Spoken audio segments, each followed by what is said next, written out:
ये उस बदकिस्मत शहर के खंडरात हैं जिसके बासियों को मरने के बाद भी सुकून नहीं मिला। इस वीराने में कभी रौनक हुआ करती थी, खरीदो फरोख्त के बाजार सजते थे, काफले ठहरते थे, मदारिस में इल्म के चिराग जलते थे और फिजाओं में अजानों की सदाएं गूंजती थी। लेकिन एक दिन अचानक सब रुक गया, वक्त भी, काफले भी, बाजार भी और यहाँ बसने वाले लोगों की सांसें भी। यह है अघम कोट, एक कदीम शहर जो अब खंडरात में बदल चुका है, जिसके बासी कब के मिट्टी में दफन हो चुके हैं, लेकिन उनके जिस्मों की हड्डियां आज भी इस वादी में बिखरी हुई नजर आती हैं। आज की वीडियो अघम कोट की सदियों पुरानी तारीख का दरीचा है। आइए मिलकर यह दरीचा खोलते हैं और जानते हैं इस पुरस्रार वादी के अनोखे राज।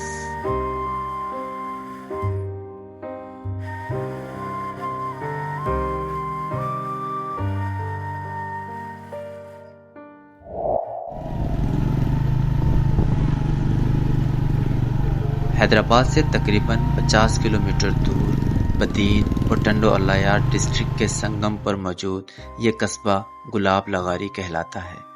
इस छोटे से शहर के बाजार से एक पतली सड़क अघम कोट के खंडरात तक जाती है, जिसे मकामी लोग अघामाणो पुकारते हैं। जैसे जैसे मैं अघम कोट के खंडरात के नजदीक होता जा रहा हूँ, बेचैनी और तजस्सुस बढ़ता जा रहा है। और इसकी पहली वजह तो बहुत सादा है। मैंने आज तक कोई ऐसा मकाम नहीं देखा जहां इंसानी हड्डियां बिखरी पड़ी हों। और दूसरी बेचैनी की वजह यहां पहुंचकर होने वाला एक अजीम इंकिशाफ है। मुझे बताया गया है कि इमाम मूसा काजिम अलैहिस्सलाम बिन इमाम जाफर सादिक अलैहिस्सलाम की साहबजादी हजरत खदीजा अल मारूफ बीबी माहम की आखिरी आरामगाह भी इन्हीं खंडरात में मौजूद है। आले रसूल सल्लल्लाहु अलैहि वसल्लम की एक अजीम हस्ती इन खंडरात में मेरी अकल और दिल दोनों हैरत में डूब गए हैं।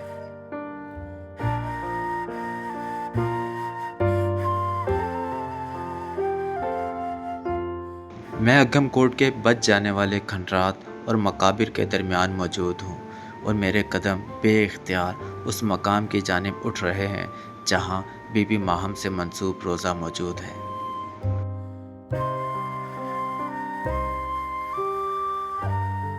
जायरीन आ रहे हैं ना, ये बीबी की याद में आ रहा अच्छा, बीबी माहम के दरबार पे आ रहा है। अच्छा अच्छा, अब उसका बात बन रहा है, वो भी गवर्नमेंट करा रही है। जी जी, ये महकमा औकाफ के पास होगा। अच्छा, ये दीवारें जो हैं ये सारी पुरानी हैं।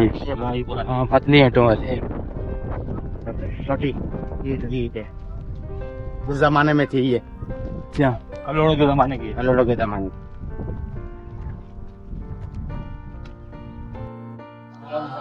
इसमें ये बीबी का नाम है बीबी खदीजा बिन्ते मामूसा अल मारूफ बीबी माहम। यहाँ में नंबर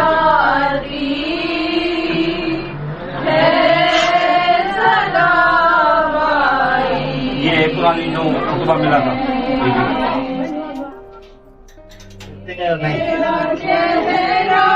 ये खुतबा मिला था पुराना मदीने वाली बीबी का, जब ये इसी खुतबे में मदीने वाली बीबी। अच्छा हाँ,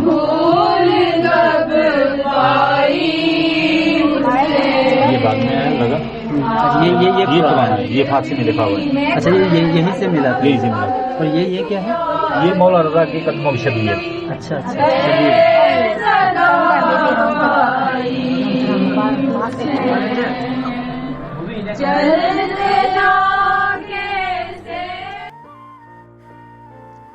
मुहक्किकीन के मुताबिक बीबी माहम के मरकत की शनाख्त एक कदीम कतबे से हुई, जिस पर फारसी जुबान में उनका नाम और तारीख वफात सन 170 हिजरी दर्ज है।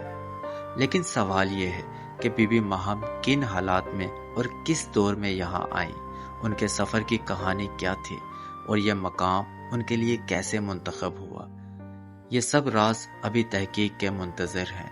ज़रूरत इस बात की है कि उल्मा, महकमा आसारे कदीमा, मौरखीन और गवर्नमेंट ऑफ पाकिस्तान इस हवाले से संजीदा तहकीक करें ताकि आने वाली नस्लों तक दुरुस्त तारीख और हकाइक पहुंच सकें।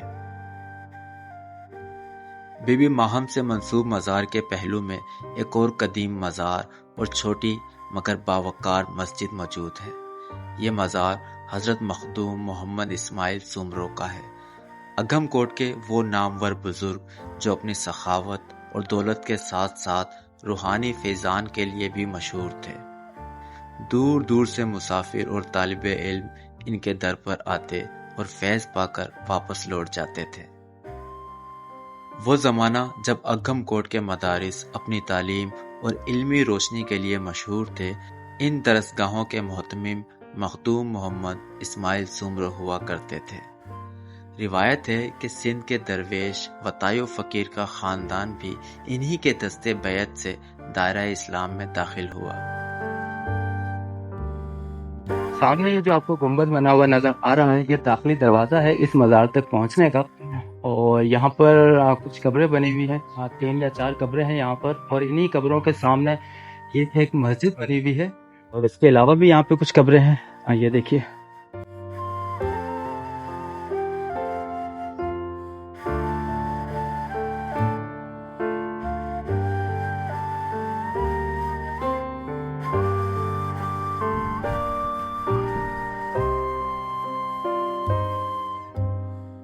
मकबरे के अंदर जब आप दाखिल होते हैं तो यहाँ पर आपको 4 कब्रें देखने को मिलती हैं। ये जो कब्र है ये हज़रत मखदूम मोहम्मद इस्माइल सुमरो रहमतुल्लाह अलैह साहब की है। ये इनके बड़े बेटे थे मखदूम मोहम्मद हामिद साहब। और इसके बराबर में ही मखदूम मोहम्मद यहया रहमतुल्लाह अलैह साहब की कब्र है, जो कि इनके दूसरे फर्जंद थे। और इसके बराबर में मखदूम मोहम्मद कासिम रहमतुल्लाह अलैह साहब की कब्र है और ये इनके पोते थे।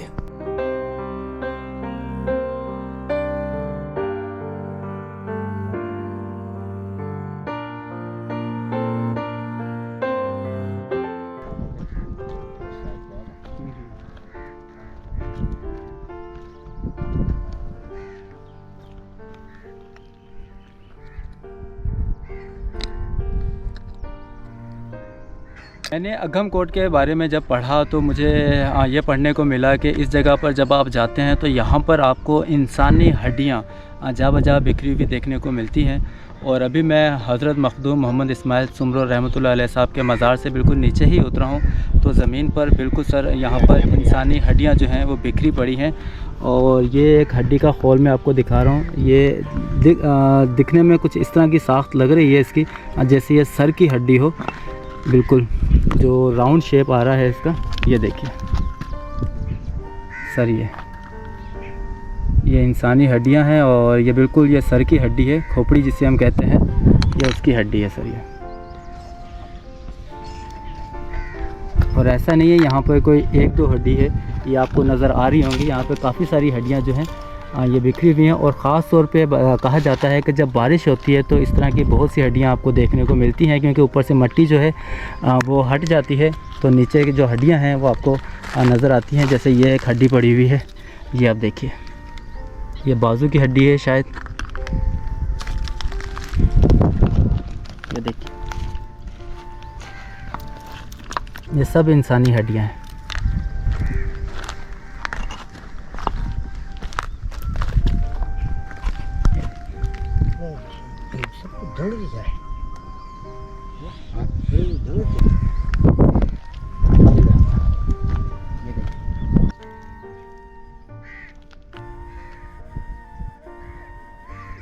अघम कोट की तारीख कितनी कदीम है, इसका अंदाज़ा आप इस बात से लगा सकते हैं कि सिंध की सबसे कदीम तारीखी किताब चचनामा में राजा अघम का जिक्र बार बार आता है। वही राजा अघम जो राजा ताहिर के वालिद चच के ज़माने में बरहमन आबाद का गवर्नर था। कहा जाता है कि ये शहर उसी ने आबाद किया था। डॉक्टर नबी बख्श बलोच के मुताबिक कदीम ज़माने में ये खित्ता सूबा लोहाना में शामिल था, जिसका दारुल हुकूमत बरहमन आबाद था। और राय ख़ानदान के दौर में राजा अघम लोहाना का हाकिम था। रिवायत बताती हैं कि मोहम्मद बिन कासिम ने सिंध फतह करने के बाद अघम कोट में कुछ वक्त क़याम किया और यहाँ मसाजिद व मदारिस तामीर करवाए। उस दौर में अघम कोट ठठा के बाद तालीमी मराकिज़ का दूसरा सबसे बड़ा गहवारा बना। दूर दूर से इल्म के प्यासे यहाँ आकर कुरान, हदीस, फिक़्ह और दीगर उलूम पढ़ा करते थे। आज भी औलियाए अल्लाह के मज़ारात, मस्जिदों के खंडरात और मदारिस की खस्ता हाल दीवारें उस सुनहरे माजी की गवाह हैं।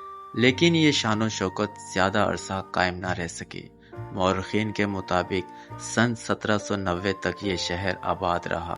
फिर मदद अली खान पठान ने यहाँ हमला किया और शहर को आग लगा दी, और यूं लम्हों में जीते जागते इंसानों का ये शहर कब्रिस्तान में बदल गया और अगमकोट हमेशा के लिए खंडरात में तब्दील हो गया। इस मकबरे की हालत बहुत ज़्यादा खस्ता है। इसका जो गुंबद है वो टूट के गिर चुका है, और जिसकी चार दीवारी थी वो भी ईंटें जो हैं ज़मीन पर बिखरी हुई हैं। और इसकी तामीर में भी सीमेंट जो है वो इस्तेमाल नहीं किया गया है, चूना है। सारी इमारत जो है आज चूने से तामीर की गई है।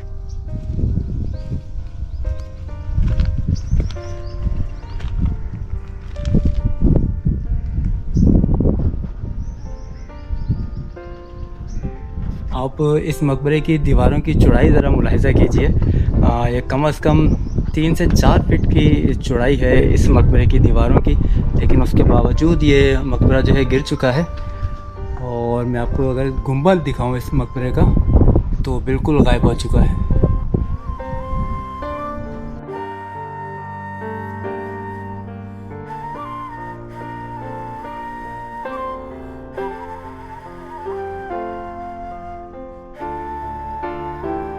तो इस बदकिस्मत मकबरे के अंदर भी 4 कब्रें मौजूद हैं, लेकिन इनके ऊपर कोई नेम प्लेट नहीं है, कोई इस तरह की तहरीर नहीं है जिनसे ये पता चल सके कि ये कब्रें जो हैं किनकी हैं, ये मकबरा किनका है।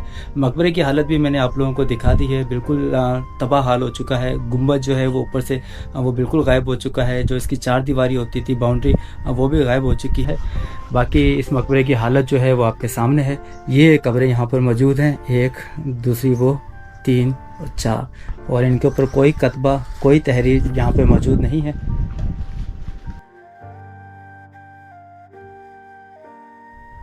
ये देखिए सर, मोर आखिर मैंने कैप्चर कर लिया है। ये देखिए माशाल्लाह, यहाँ पे काफ़ी बड़ी तादाद में मोर मौजूद हैं, और मैं काफ़ी देर से रिकॉर्ड करने की कोशिश कर रहा था, लेकिन वो छुप जाते थे झाड़ियों में। लेकिन इत्तेफाक से मेरी नज़र पड़ी, ये इन्हीं कब्रों के ऊपर बैठा हुआ था, तो भागने से पहले मैंने इसे रिकॉर्ड कर लिया है, लेकिन अभी वो झाड़ियों के अंदर जाके छुप गया है।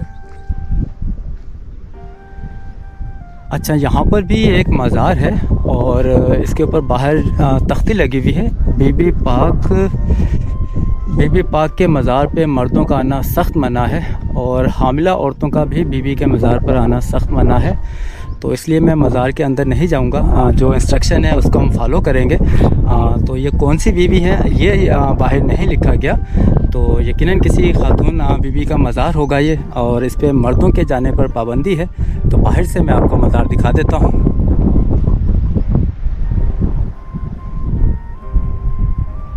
सामने जो आप मकबरा देख रहे हैं ये हज़रत मखदूम मोहम्मद इस्माइल सुमरो रहमतुल्लाह अलैह साहब का है, और उसके बराबर में ही बीबी माहम का रोज़ा है।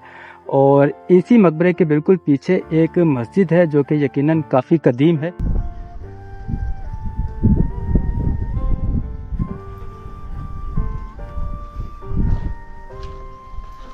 और ये एक टंकी बनी हुई है, और टंकी पर दरगाह हुसैन शाह लिखा हुआ है यहाँ पर। और इसके अलावा भी यहाँ पे कुछ कब्रें बनी हुई हैं जो कि गालिबन बाद में बनाई गई हैं, लेकिन ये जो इमारत है ये काफ़ी कदीम है। मैं इसकी ज़ाहिरी बनावट देखकर इसे मस्जिद समझा था, लेकिन ये भी मज़ार है, कोई मकबरा है। यहाँ पर भी अंदर काफ़ी सारी कब्रें बनी हुई हैं।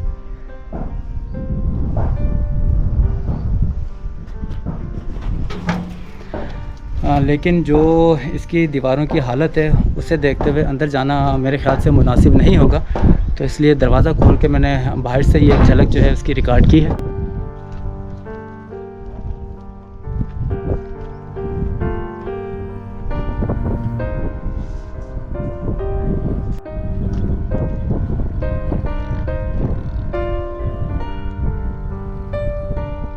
यहाँ पर बहुत सारी कब्रें बनी हुई हैं और इनमें से कुछ कब्रें तो नई हैं, लेकिन ज़्यादातर जो कब्रें हैं वो पुरानी हैं, कदीम कब्रें हैं।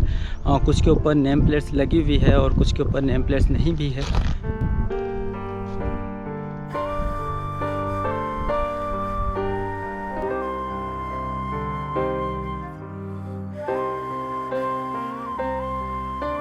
अच्छा, यहाँ पर काफ़ी सारे टूटे हुए बर्तनों के वो टुकड़े आपको देखने को मिलते हैं और उन्हीं में से एक टुकड़ा ये भी है।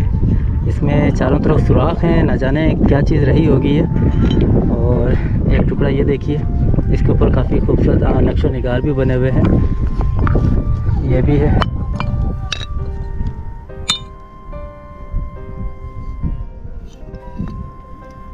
तो इस तरह के काफ़ी टुकड़े यहाँ पर बिखरे हुए हैं।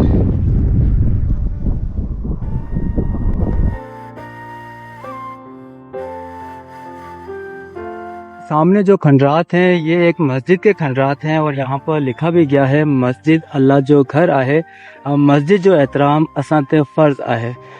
और नीचे भी एक लाइन है, इखलाक जे दायरे में रही तफरीह करो। तो ये कुछ इसके ऊपर तहरीर है। और अभी आपको मस्जिद के जो खंडरात हैं वो भी आपको दिखाते हैं। और यहाँ पे कुछ आपको पुराने पत्थरों के टुकड़े भी देखने को मिलते हैं, जिनके ऊपर खूबसूरत से चिटसाली की गई है, जिनके ऊपर खूबसूरत नक्शो निगार बने हुए हैं। ये पीले पत्थर हैं, जैसा कि जैसलमेर में, राजस्थान में ये फ़न जो है काफ़ी मकबूल रहा है। और वहीं से ये सिंध भी आया, हैदराबाद भी आया और कराची में भी आपको काफ़ी ऐसी इमारतें देखने को मिलती हैं जिनके ऊपर इसी तरह पत्थरों के ऊपर खूबसूरत नक्शो निगार बनाए गए हैं। तो ये गालबन मस्जिद की बैरूनी दीवार रही होगी और ये इस मस्जिद का मरकजी दरवाज़ा होगा, जिसके ऊपर एक छोटा सा गुंबद भी बना हुआ है और इसकी तामीर में भी पतली ईंटें इस्तेमाल की गई हैं। और चलिए आपको इसी मरकजी दरवाजे से मस्जिद के अंदर लेकर चलते हैं। अच्छा, इसकी बुनियादों के अंदर ये पत्थर इस्तेमाल किया गया है, पीले कलर का जो पत्थर होता है वो इस्तेमाल किया गया है। बाकी ऊपर वही पतली ईंटें हैं जिनको चूने और मट्टी के साथ तामीर किया गया है।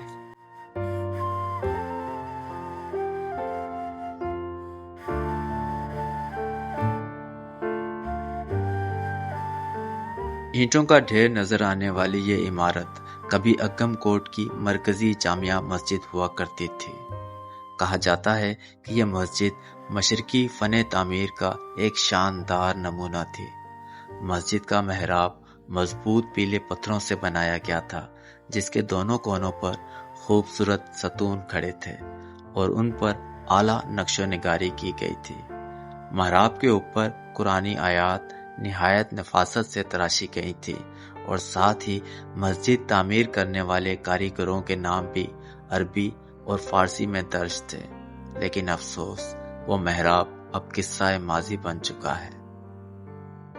इल्म के इस गहवारे को उजाड़ने में जहां मदद खान पठान के हमले ने कोई कसर ना छोड़ी, वहीं दौरे हाजिर ने भी भरपूर किरदार अदा किया है। जहां कभी हद्दे नजर तक कदीम आसार के निशान बिखरे होते थे, अब वो सुकड़ कर चंद एकड़ तक महदूद हो चुके हैं। तिजारती और रिहायशी इलाकों के आसार की जगह अब हरी भरी फसलें नजर आती हैं।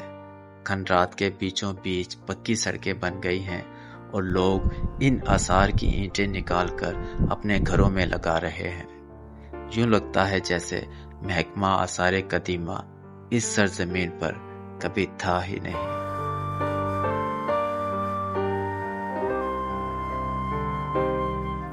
आपको खंडरात नज़र आ रहे हैं, ये कभी इस शहर की मस्जिद हुआ करती थी और जिसकी अभी जो हालत है वो आपके सामने है। इसकी चारों तरफ से दीवारें जो हैं वो गिर चुकी हैं और मस्जिद का जो कमरा होता है वो भी बुरी तरह से मुतासिर हुआ है, तकरीबन गिर चुका है और अब बस कुछ निशानियां ही बची हैं इस मस्जिद की। और जिस तरह की सूरत हाल है उसे देखकर ये कहना गलत नहीं होगा कि कुछ ही अरसे बाद शायद इस मस्जिद का नामो निशान भी मिट जाए। अगर इसकी रेनोवेशन नहीं की गई, इसको संभाला नहीं किया, तो यकीनन कुछ अरसे बाद ये मस्जिद जो है नज़र नहीं आएगी।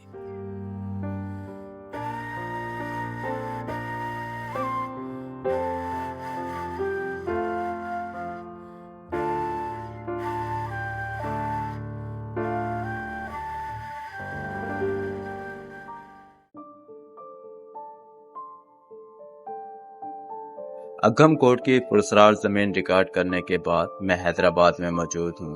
जहां अमेरिका और कनाडा से अल्लाह ताला के मेहरबान लोगों की तरफ से 7 खानदानों के लिए महीने भर का राशन और एक फैमिली को मकान का किराया पहुंचाना है। और इसके बाद मुझे आज हैदराबाद के मुज़फ़्फ़राबाद का सफ़र भी करना है।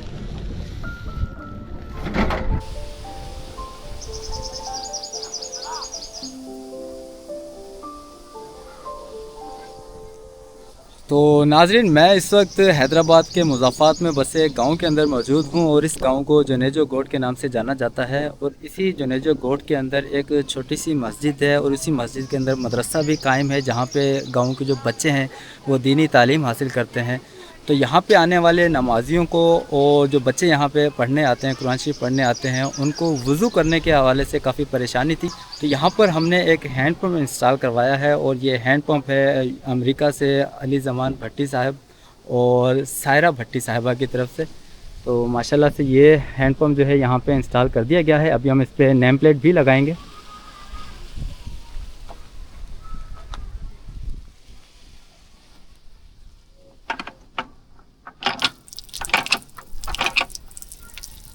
तो ये हैंड पंप जो है, जैसा कि मैं बता चुका हूँ, अली ज़मान भट्टी साहब और सायरा भट्टी साहिबा की तरफ से है। अल्लाह ताला आप दोनों को जज़ाए खैर अता फरमाए। आपकी वजह से, आपकी बदौलत यहाँ पे आने वाले बच्चे और नमाजी हजरात जो है उनको काफ़ी आसानी हो जाएगी वज़ू करने के लिए। और पानी जो है इसका पिया भी जा सकता है, बिल्कुल मीठा पानी है।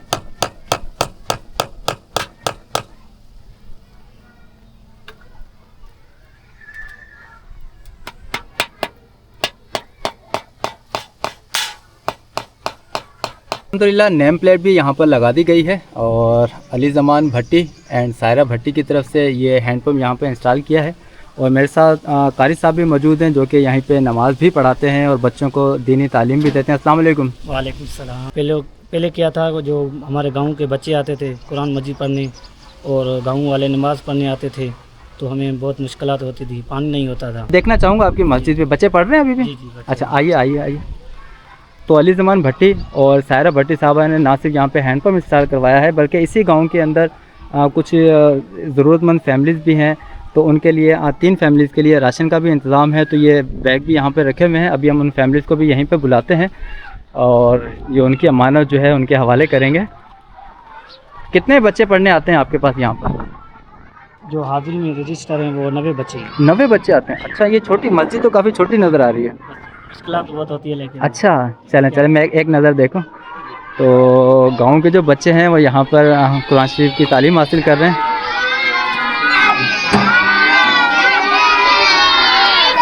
माशाल्लाह माशाल्लाह माशाल्लाह।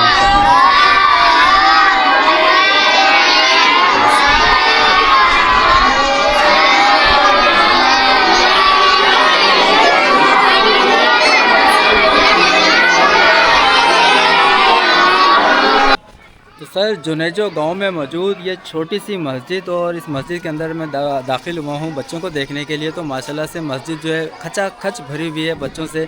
पूरे गांव के बच्चे यहाँ पे तालीम हासिल करने के लिए आते हैं। तो उम्मीद है कि ये जो हैंड पंप है इन सब बच्चों के लिए और यहाँ पे आने वाले नमाजियों के लिए किसी सहूलत का बाइस बनेगा। तो चलिए, जो यहाँ पे फैमिलीज रहती हैं जिन तक हमने राशन पहुँचाना है वो राशन उनके हवाले करते हैं। अम्मा, ये आपके लिए राशन। तो अम्मा को बेटा नहीं है कोई? औलाद ही नहीं है कोई। अच्छा अच्छा, चले, अल्लाह ताला आसानियाँ फरमाए। ठीक है अम्मा, ठीक है। ये इनको भी करवाना पड़ेगा। हाँ अम्मा, ले जाए, ये छोड़ के आ जाएंगे अम्मा। ये बहन, ये ले लीजिएगा।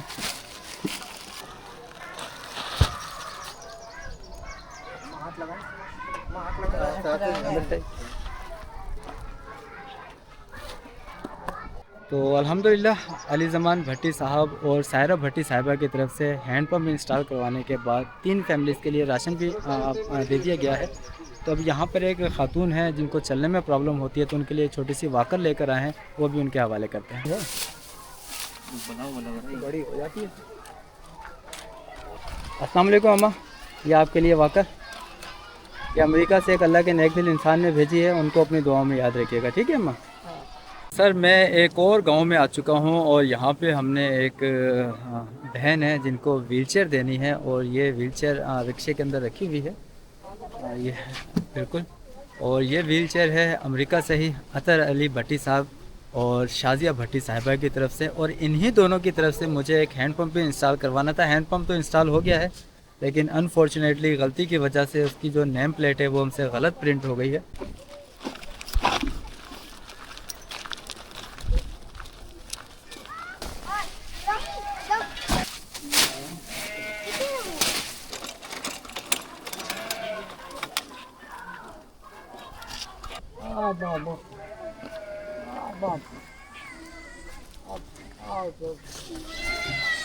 सर ये व्हीलचेयर जो है अमेरिका से अतर अली भट्टी साहब और शाजिया भट्टी साहबा की तरफ से है, उनको अपनी दुआओं में याद रखिएगा। ठीक है सर, बहुत शुक्रिया। अल्लाह से इसको खुश रखे, अल्लाह से इसको आमीन। मदीने की जो है यारत से नसीब करे।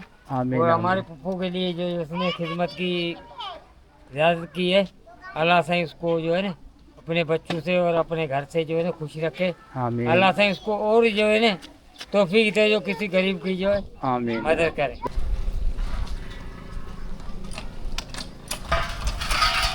तो सर मैं एक और गांव में मौजूद हूँ, यहाँ पर भी एक हैंडपम्प हमने इंस्टॉल किया है, और ये वाला जो हैंडपम्प है ये अतर अली भट्टी साहब और शाजिया भट्टी साहबा की तरफ से है। लेकिन इस पर हम नेम प्लेट इसलिए नहीं लगा रहे कि नेम प्लेट हमने गलत प्रिंट करवा ली है, अली ज़मान भट्टी साहब और सायरा भट्टी साहबा के नाम पे प्रिंट करवा ली, जबकि ये जो नल है, ये जो हैंडपम्प है, ये अतर अली भट्टी साहब और शाजिया भट्टी साहबा की तरफ से है। तो उन्होंने अपनी वालदा नूर जहाँ भट्टी साहबा की याद में ये हैंडपम्प यहाँ पर इंस्टॉल करवाया था, लेकिन नेम प्लेट जो है वो गलत हो गई। तो इंशाल्लाह मैं अपनी नेक्स्ट वीडियो में दूसरी नेम प्लेट बनवा कर यहाँ पर नेम प्लेट भी ज़रूर लगाऊंगा, और उस वीडियो को भी आप लोगों के साथ शेयर करेंगे।